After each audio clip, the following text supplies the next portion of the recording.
CM ত্ৰিপুৰে 10 lakh যুৱকক আমি কৰ্মসংস্থাপন দিবলৈ আমি প্ৰয়াস আৰু প্ৰচেষ্টা কৰোঁ। অৰুণোদয় যোজনাত 1250 টকাৰ পৰা ক্ৰমে 3,000 টকা মাহিলী লৈ যোৱাৰ বাবে আমি চেষ্টা কৰোঁ। জাতীয় বেল্ট এণ্ড ব্লকৰ পৰা বাংলাদেশে ইয়াক উচ্ছেদ কৰা আৰু অসমৰ প্ৰতিগৰাকী চাহ বাগিচাৰ মজদুৰক মাটিৰ পট্টা প্ৰদান কৰা। চাহ বাগিচাৰ লোকসকলৰ পাৰিশ্ৰমিক বৰ্তমানৰ চৰকাৰে 280 টকালৈকে বৃদ্ধি কৰিছে। আমাৰ প্ৰচেষ্টা হ'ব ইয়াক 5 বছৰৰ ভিতৰত 500 টকালৈকে লৈ যোৱা আমাৰ সংকল্প হ'ব। 19 লাখ মহিলাক লাখপতি বাইদেউ হোৱাৰ সুযোগ দিয়াৰ বাবে আমি 25,000 টকাকৈ এককালীন অনুদান আগবঢ়াম।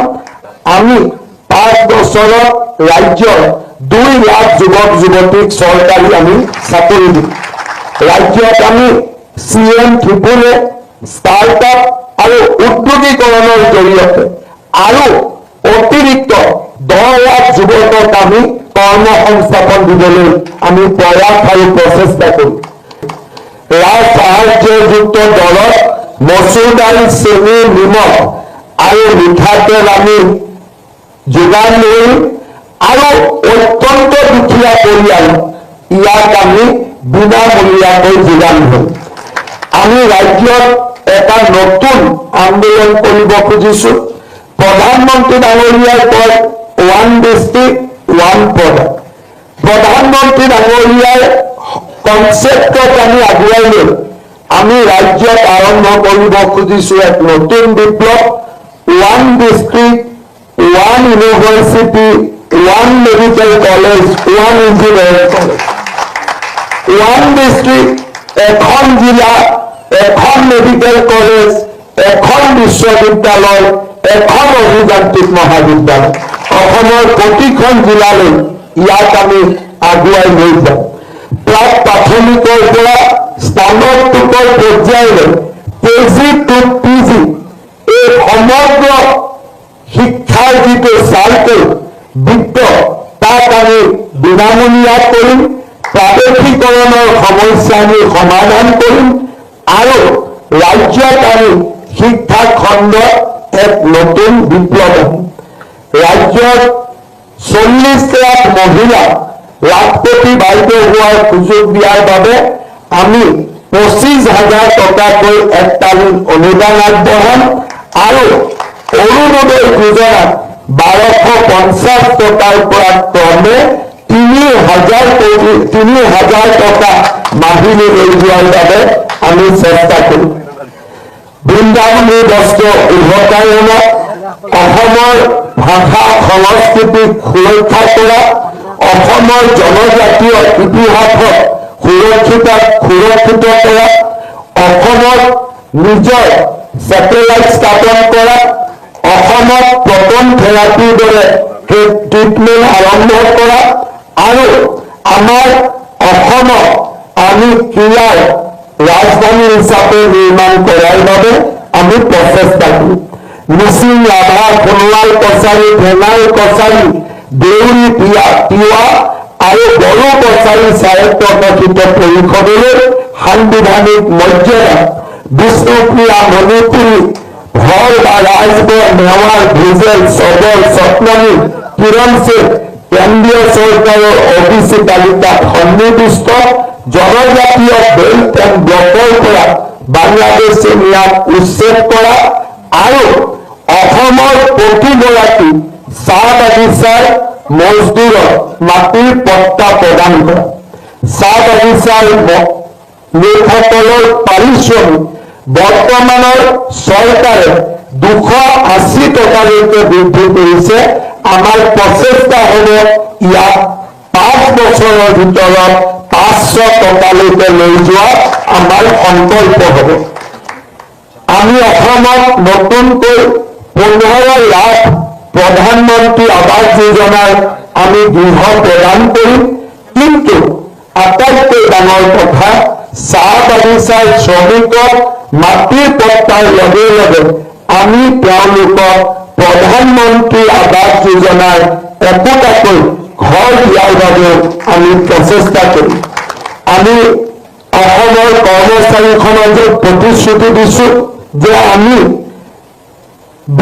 আমাৰ দৰমহা আয়োগৰ প্ৰতিবেদন কেন্দ্ৰীয় চৰকাৰৰ লগত একে দিনৰ পৰাই আৰু একেটা মানদণ্ডৰে আমি ৰূপায়ণ কৰিম। ৰাজ্যত আমি স্বাস্থ্য আন্তঃগাঁথনি, শিক্ষা আন্তঃগাঁথনি, ক্ৰীড়া আন্তঃগাঁথনি আমি নিৰ্মাণ কৰিম।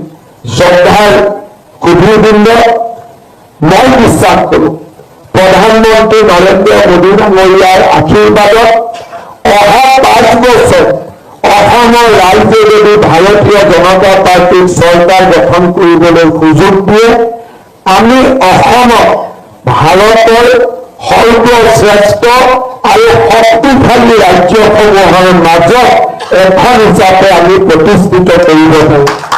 অসমৰ সোণোৱালী ইতিহাস আৰম্ভ হৈছে।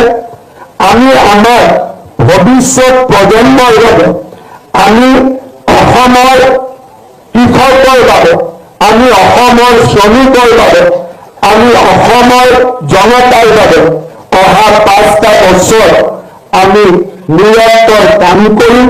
কৃষকক MSP আৰু আধুনিক কৃষিৰ আন্তঃগাঁথনি আৰু উদ্যোগীকৰণত কৃষি আৰু উদ্যোগীকৰণ দুইটাকে সমান্তৰালভাৱে আমি আগুৱাই লৈ গৈ অসমক আমি এক নতুন সপোন দিম, যাতে অসম অসমীয়াই ভাৰত আৰু ভাৰতীয়ৰ আকাশ চোৱাৰ সপোন দেখিব পাৰে আৰু আমি সঁচাকৈ আকাশখনক চুবৰ বাবে আমি ভাৱবান হ'ম। বহুত বহুত ধন্যবাদ। मैं निश्चितভাৱে हमें एक बात बोलना ही पड़ेगा।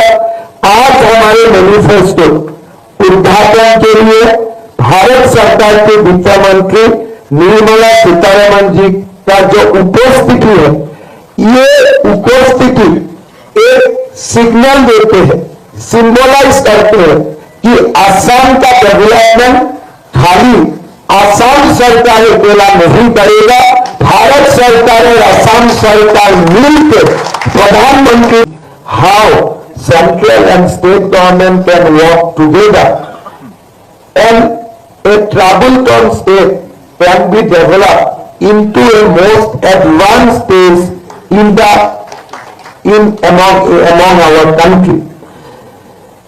In 2015 and 16, the last year of Congress government, অসমৰ GDP আছিল 2.17 লাখ টকা আৰু 2026-27 চনৰ অনুমান অনুসৰি অসমৰ GDP হ'বগৈ 8.80 লাখ কোটি টকা।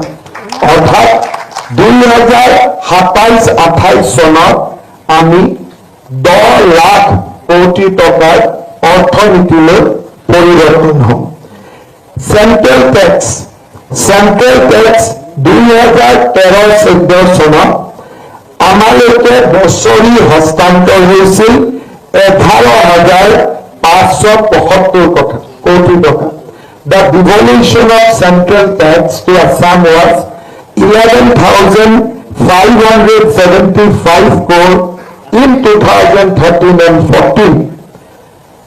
এইবাৰ কেন্দ্ৰীয় বিত্তমন্ত্ৰী নিৰ্মলা সীতাৰমণ ডাঙৰীয়ানীয়ে সাংসদত যি বাজেট দাখিল কৰিছে, the tax devolution to Assam will be 49,725 crore. 11,000 পৰা 50,000 কোটি টকা অকল কেন্দ্ৰীয় চৰকাৰৰ সহায় আমাৰ ৰাজ্যলৈ আহিব। 2011-12 চনত অসমৰ জনমূল আয় আছিল 41,142 টকা আৰু আজি অসমৰ জনমূল আয় 1,85,000 কোটি টকা।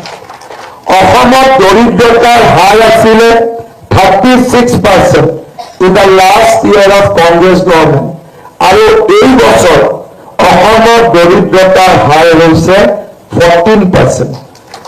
From 34%, we brought down the poverty rate only to 14%. আৰু যদি আন্তঃগাঁথনিৰ কথা ক'ব যাওঁ 1947 চনৰ পৰা 2016লৈকে অসমৰ total road length আছিল 48,000 kilometer and আজি অসমৰ road length হৈছে 80,000 kilometer. অৰ্থাৎ কংগ্ৰেছৰ সমগ্ৰ সময়ত যিমান অসমত পথ নিৰ্মাণ হৈছিল আমাৰ কাৰ্যকালৰ ভিতৰতে তাক আমি 65% বঢ়াবলৈ সক্ষম হৈছো। অসমত আমি যদি চাব যাওঁ বিশ্ববিদ্যালয়, medical college, cancer hospital, maternal mortality rate যোৱা 10 বছৰ বিশেষকৈ যোৱা 5টা বছৰ আছিল অসমৰ বাবে এক স্বৰ্ণীল যুগ। অসমৰ এই যিটো সোণোৱালী অধ্যায় তাক আমি আৰু আগুৱাই লৈ যাব খোজো।